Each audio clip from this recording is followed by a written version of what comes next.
ضمن سفر کاری خود سروزیر مملکت قوی رسولزاده به ناحیه بخش از سیخ کرباسبافی در نزد جمعیت دارای محصولاتش محدود استوره دیدن نمود.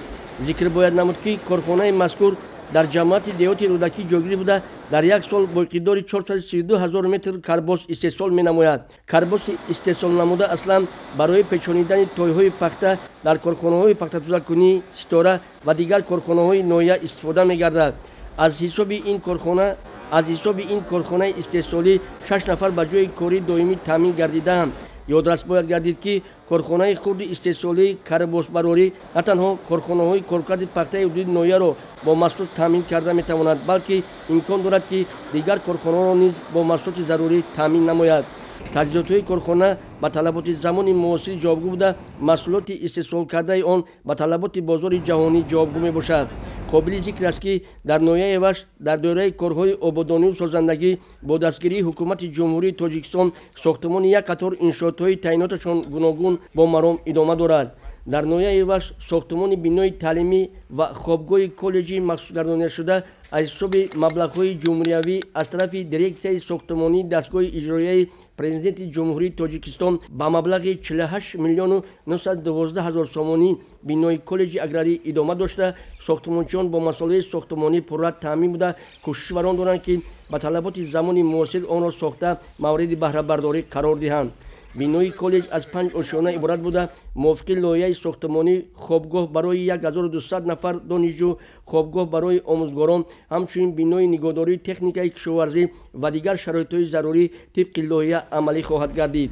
کالج مخصوص گردانیده شده در میدان 618 هکتار جایگیر می باشد. سروزیر مملکت از رفت کارهای ساختمانی کالج مخصوص گردانیده شده از نزدیک آشنایی پیدا نموده با مسئولین و ساختمانچیان دستور داد که در مهلت معین شده با صفت بلند آن را ساخته مورد بهره برداری قرار دهند. با مقصد فراهم آوردن شرایط‌های تعلیم و تدریس به خوانندگان مکتب اینترنت ناحیه با دستگیری حکومت جمهوری تاجیکستان لایحه ساختمان مکتب اینترنت کودکان یتیم و پرستار ناحیه به نقشه گرفته شده است. ذکر باید نمود که بینای تعلیمی برای 480 جای نشست در 2 بس به نقشه گرفته شده، همچنین خوابگاه برای 480 کرد، آشخانه برای 480 نفر پیش بینی شده. کارهای ساختمانی در این انشاءات با مرام ادامه دارد. موافق لایحه پیش بینی شده صنفخانه‌های مکتب اینترنت با تجهیزات تعلیمی زمانوی، میز کرسی، اینچنین خوابگاه با رخت‌های نو خواب و جهاز استراحتی مجهز گردانیده می‌شوند. اجرا کننده رفت کارهای ساختمانی تشکیلات جمعیتی بین المللی خیریوی احیای سامان بوده. باید تا مهلت میان شده مکتب اینترنت کودکان و یتیم پرستار ناحیه با صفت بلند و به طرز معاصر ساخته به استفاده داده شود. همچنین در ناحیه از جانب صاحبکار وطنی خوابگاه کالج طبی خصوصی ناحیه وش در دوره چهاربینی ها بخشیده به 30 سالگی اصلاحات دولتی با مبلغ گذاری صاحبکار وطنی یوسف شیرعلی در مرکز ناحیه ساخته شده در عرصه انجامیابی قرار دارد. در روند کارهای ساختمانی زیاده از 30 نفر متخصصان با کار موقتی و معاش خوب تامین گردیدند. بینای خوابگاه کالج طبی از 5 آشیانه عبارت بوده. در آن تمام شرایط‌های معاصر برای دانشجویان کالج طبی خصوصی موافق لایحه ساختمانی مهیا کرده می شود.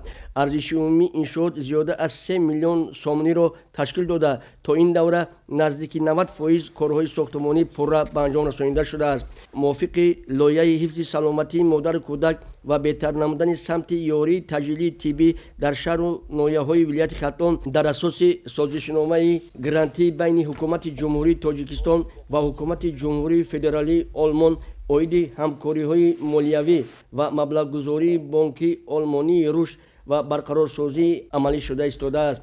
از 21 ایول سال 2020 در بیمارخانه مرکزی ناحیه بخش از طرف جمعیت دارای مسئولیتش محدود مناره ساختمان، تعمیر اساسی و از نوسازی تولدخانه، ساختارهای یاری رسان، برقرارکنی کمیونیکاسیون‌های مهندسی بیرونی بیمارخانه ادامه دارد. مبلغ عمومی ساختمان لایحه 3 میلیون 167,118 یورو بوده. با حالت امروزه 1 میلیون 900 هزار یورو از خود کرده شده است. ضمن شناسایی با رفت کارهای تجدید و از نو برقرارسازی بیمارخانه مرکزی ناحیه سروزیر مملکت با مسئولین رفت کارهای ساختمانی بیمارخانه دستور دادند که کارهای ساختمانی را موافق لایحه پیش بینی شده عملی نموده در مهلت معین شده آن را مورد استفاده قرار دهند. бо мақсади амалӣ намудани ҳадафи чорумии стратегии мамлакат саноаткунонӣ бо сурати кишвар аз ҷониби соҳибкори ватанӣ Бароталӣ Юсупов дар ҷамъияти деҳоти бисолагии исроилияти Тоҷикистони ноҳия корхонаи насоҷӣ аз ҷумла барои истеҳсоли ҷӯроб бо арзиши умумӣ зиёда аз 100 миллион сомонӣ бунёд гардида, айни ҳол корҳои сохтмонӣ дар ин корхона пурра ба анҷом расонида шудааст. мақсади асосӣ аз бунёди корхона ин пеш аз ҳама истеҳсол намудани маҳсулоти насоҷии ватанӣ, ташкили ҷойҳои нави корӣ, таъмини маоши хуб ва ба ин васила баландбардоштани сатҳу сифати зиндагии аҳолӣ мебошад. комплекси мазкур аз 0,58 гектар замин иборат буда, замини зери сохтмон 2000 метри мураббаъро ташкил медиҳад. корҳои сохтмонӣ, рангуборнамоии корхона пурра ба анҷом расонида шуда, воридоти таҷҳизотҳо ва дастгоҳҳо бояд аз хориҷи кишвар аз давлатҳои Итолиё ва Туркиё ворид карда шаванд. тибқи нақшаи тиҷоратӣ дар сурати бо пуррагӣ фаъолият намудани корхона 400 нафар сокинони маҳаллӣ ба ҷои кори доимӣ таъмин хоҳанд гардид. дар дораи сафари кории хеш сарвазири мамлакат Қоҳир Расулзода аз рафти корҳои сохтмонӣ дар иншоотҳои таъйинотшон гуногун ки дар боло зикр намудем ба масъулини ноҳия дастур доданд ки бо мақсади вусъат бахшидан ба корҳои ободонию созандагӣ дар ноҳия аз ҳама шароиту имкониятҳои мавҷуда истифода бурда, рафти корҳои сохтмониро дар муҳлатҳои муайян гардида бо сифати баланд ва ба тарзи муосир сохта мавриди баҳрабардорӣ қарор диҳанд. дар сурати амалӣ гардидани корҳои сохтмонӣ ин иншоотҳои дар боло зикр гардида аҳолии ноҳия ба ҷои кори доимӣ таъмин гардида на танҳо самти иҷтимоию иқтисодии ноҳия баланд мегардад, балки сатҳу сифати зиндагии мардуми ноҳия беҳтару хубтар хоҳад гардид. Холимуроди Ниёзӣ, Абдуғаффори Саттор барои барномаи ахбор аз ноҳияи Вахш.